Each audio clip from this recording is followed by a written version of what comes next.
afhayeenka xukuumadda Soomaaliya Maxamed Ibraahim Mucallim ayaa markii ugu horeysay ka hadlay faahfaahinta qaraxii lala beegsaday 16 January ee ka dhacay magaalada Muqdisho. Mucallim oo wareysigii ugu horeysay tan iyo markii uu dhaawacmay BBC ayaa sheegay in marka la eego xajmiga qaraxa uu fuliyay qofka dili rabay iyo masaafada kooban ee u jiray ay tahay wax mucjiso ah sida uu ugu badbaaday.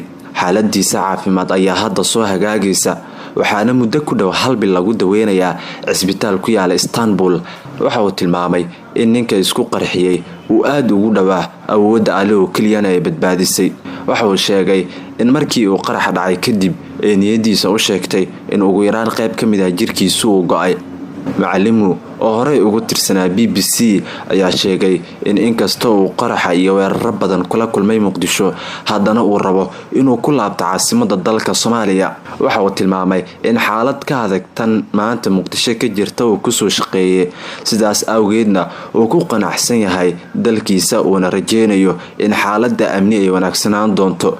Maxamed Ibraahim Mucallim ayaa sheegay in uu wali u taagan yahay kursi ka mid ah golaha shacabka baarlamaanka Soomaaliya oo ay deegaan doorashadiisu ay tahay Hirshabeelle. dhamaadkii bishii February 2019 Mucallim ayaa ka badbaaday weerar al-shabaab ay ku qaadeen hoteelka Maka al-Mukarrama iyo goobo u dhow waxaana ka soo gaaray dhaawac fudud gaar ahaan gacanta. sanadkii 2016 Mucallim ayaa si xun ugu dhaawacmay weerar al-shabaab ay ka fuliyeen hotel ku yaala xeebta Lido. sanadkii 2013 Mucallim ayaa la kulmay weerar al-shabaab ay ku beegsatay xarunta UNDP ee Muqdisho iyadoo ay waxyeelo ka soo gaartay gaarigii uu watay. waa kan afhayeenka xukuumadda Soomaaliya Maxamed Ibraahim Mucallim oo ka warbixinaya qaraxii lala beegsaday iyo xaalka sida uu waxaas. xaaladeyda maalinta ka dambeeyay way soo hagaagaysaa. muddo bila ayaa hadda laga joogaa waqtigii dhaawacan soo gaaray. waxay ahayd 16 January ayaan dhaawacmay. bil buuxda ayaa laga joogaa marka alxamdulillah dhaqaatiir ay u dadaalay. waxaan ka jabay bowdada midig iyo gacanta. sidoo kale waxaa jiray firiro jirkayga galay.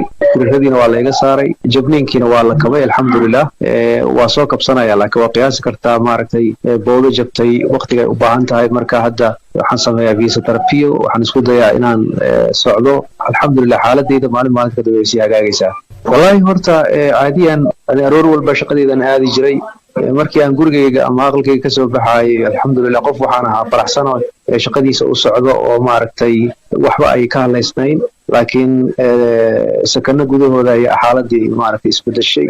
waxaa ila socday wiilan adeer u ahay oo gaariga darawalka ahaa. isaga igu yiri soo deg waa baxaynaa. markaan soo degay aan rabay gaarigii inaan raaco qaybta shirkan soo istaagay. markaasaan alaabtii laptopkii waxaan watay markaan saartay waxaan arkay xarig iga furan kabta. marka xarigii baan ku foorarsaday meesha xaga saarta gaariga ayaan maaragtay rabay inaan saartay ayaan rabay inaan xirto. anigoo xiranaya waxaan arkay qof soo maqiiqay oo meel aan fogeynba ii jiro soo cararaya. wax aan sameeyay ma garanayo. waxaan xusuustaa inaan albaabka gaariga qaybtiisa dambe intaan aan ku riixay oo aan jug ku siiyey. laakiin wax lagu tilmaami karo ma jirto. xoog iyo xeelad qofka looga baxsan karay ma jirin.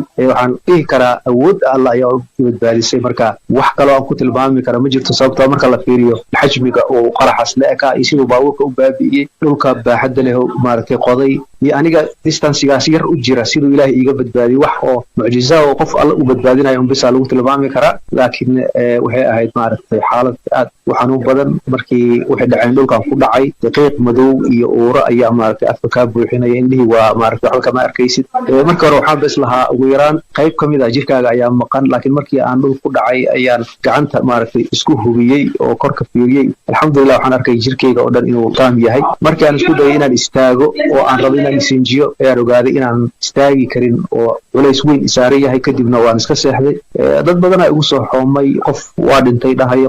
meeshii aan iska waxaan arkay nin muuse la yiraahdo maaragtay aan saaxiib ahayn. muusihii ayaa maaragtay amray in maaragtay si degdega la iisoo qaado. alxamdulilah isbitaalka digferal ay keenay, dhakhaatiirtuna waxay ii sameeyeen gurmad iyo gargaar degdega, sababtoo xilligaas xitaa neefta iyo manaqaska igu xirnaa oo oksijiinteeda xataa aaday u hooseysa. xaaladaas aan hor joogay oo dadku ay lahaayeen waa dhintay waa nool yahay, hub xitaa gaariga aan ku jirno saarnaa, marka xataa cabsida ugu weyn waxay islahayn iska dhaaf hub kaloo banaanka ka yimaada kan adiga aad meesha saarnaa wiilka u watay ama maaragtay dhibaato lagu geystaa. maskaxdu si daranay u fakaraysay, laakiin alxamdulilah waxaa muhiim ahayd inaan dareen qabay, inaan qof walba kala garanayay, inaan maskaxdaydu ay caadi ahayd ilaa iyo intii laysoo qaaday ilaa intii isbitaalka ay keenay. mar walba waxaan ahaa qof xaaladda iyo waxa ku hareeraysan iyo waxa uu la socdo aad ula socday. marka waa garan kartaa inta badan waxyaabaha dhaca, marka xitaa wadnaha inta minidkiiba uu garaaci karo iyo culayska ku saaran waa fahmi kartaa, weliba mar ay neefta kugu xiran tahay.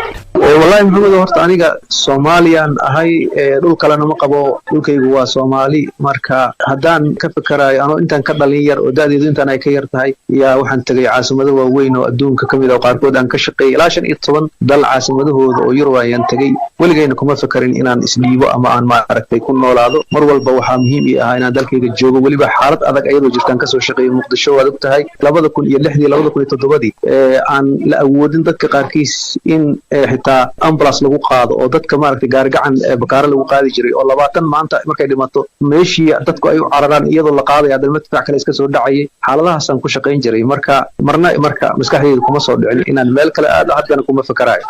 Maxamed Ibraahim Macallim ayaa sheegay in barar badan qoyskiisu kala taliyeen tegidda goobaha ay bulshada isugu yimaadaan, gaar ahaan maqaayadaha.